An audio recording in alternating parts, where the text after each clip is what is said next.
Dante Gabriel ரொசெட்டி என்கிற புகழ்பெற்ற ஒரு ஆர்டிஸ்ட் இருந்தாராம்.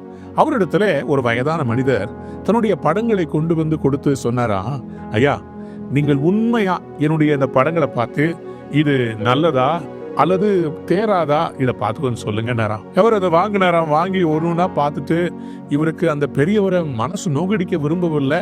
அட் த சேம் டைம் அவர் என்ன பண்றதுன்னு தெரியல. அவரு மெதுவா சொன்னார், ஐயா, உங்க முயற்சியை நான் பாராட்டுறேன், உங்க ஆர்வத்தை பாராட்டுறேன் இந்த வயசுல. ஆனா இந்த பெயிண்டிங் இன்னைக்கு காலகட்டத்துல இது அவ்வளவு தேராதுங்கயா அப்படின்னு சொல்லிட்டு அவர் சொல்லிட்டாராம். அப்போ இந்த மனிதர் ரொம்ப சோர்ந்து போயிட்டாரு. என்ன செஞ்சாரு, ஒரு நிமிஷம் இல்லைங்க, இன்னொரு செட்டு கொடுக்குறேன்னு சொல்லி இன்னொரு செட்டு கொடுத்தாராம். அதை எடுத்து பார்த்த உடனே அவருக்கு ரொம்ப சந்தோஷமா இருந்துச்சா. யார் இது, இவ்வளோ யூத்ஃபுல்லா, இவ்வளோ கலர்ஃபுல்லா, இவ்வளோ அழகா வரைஞ்சிருக்கிறாங்க, உண்மையாகவே இவருக்கு நல்ல பொட்டன்ஷியல் இருக்குது, இவர் பெரிய ஆளா வருவாரு அப்படின்னு சொல்லி அந்த புகழ்பெற்ற டான்டே சொல்லும் போது அந்த முதியவர் கண்கள்ல இருந்து கண்ணீர் வந்துச்சான். அவர் சொன்னாரா, 40 வருஷத்துக்கு முன்னாடி நான் வாலிபனா இருக்கும் போது வரைஞ்சது அது. அன்னைக்கு இந்த மாதிரி என்கரேஜ்மெண்ட் கிடைச்சிருந்தா நான் இன்னைக்கு வேற எங்கேயோ லெவலுக்கு போயிருப்பேன்.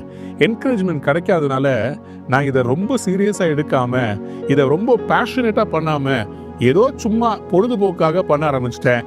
அதனாலதான் இன்னைக்கு நான் இந்த நிலைமையில இருக்கிறேன் அப்படின்னு சொல்லி சொன்னாராம். ஆம் பிரியமானவர்களே, சில நேரத்துல ஒரு என்கரேஜ்மெண்ட் வேலை செய்யறாங்களா, அவங்களை என்கரேஜ் பண்றதுக்கு ஏதாவது ஒண்ணு செஞ்சா அவங்க ரொம்ப சந்தோஷப்படுவாங்க. ஒரு தட்டு சூப்பரா பண்ணீங்க, நல்லா வந்திருக்குது, இது பெஸ்டா இருந்துச்சு அப்படின்னு சொல்லி என்கரேஜ்மெண்ட். பவுல் சொல்கிறார், ரோமர் 1:11 Tamil, English, Romans chapter 1:12, that you and I might be mutually encouraged by each other's faith. ஒருவருடைய விசுவாசம் இன்னொருவரை உற்சாகப்படுத்தணும்.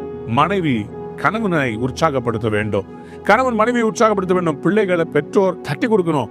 சும்மா எப்ப பார்த்தாலும் கம்பேர் பண்ணக்கூடாது. அந்த encouragement will go a long way in changing their life. ஆண்டவர் நம்மளை பார்த்து பல நேரங்களில் நம்மளை நியாயம் தீர்க்காம நம்மளை தட்டி கொடுத்து தூக்கி விடுறார். அவர் விடுகிற யாவரையும் தாங்குகிறவராய் இருக்கிறாராம். ஆம் பிரியமானவர்களே, God wants you to be encouraged.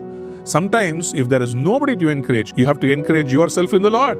1 Samuel 30 தாவீதை எல்லாரும் கல்லெறிஞ்சு கொலை செய்யலான்னு பார்க்கும்போது தாவீது தேவனாகிய கர்த்தருக்குள் தன்னை திடப்படுத்தி கொண்டான். அவர் நினைக்கிறேன், நான் பாடி இருப்பாருன்னு நினைக்கிறேன், வர்ஷிப் பண்ணிருப்பார். ஆண்டவரே, உண்மை விட்டா எனக்கு யார் உண்டு அப்படின்னு பாடி ஆண்டவருக்குள்ள தன்னை என்கரேஜ் பண்ணிட்டு போனாரு, ஜெயிச்சுட்டு வந்தாரு. குடும்பத்தை, பிள்ளைகளை திருப்பி கொண்டு வந்தார். நீங்களும் இன்னைக்கு என்கரேஜ் ஆருங்க.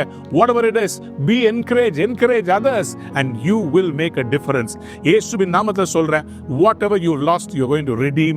நீங்க என்கரேஜ் ஆருங்க, வாழ்க்கையில நீங்க சாதிப்பீங்க, பெரிய சாம்பியனா மாறுவீங்க. இந்த நாள் உங்க வாழ்க்கையில நீங்க உற்சாகப்படுத்திக் கொள்ளுங்க. I am going to do it.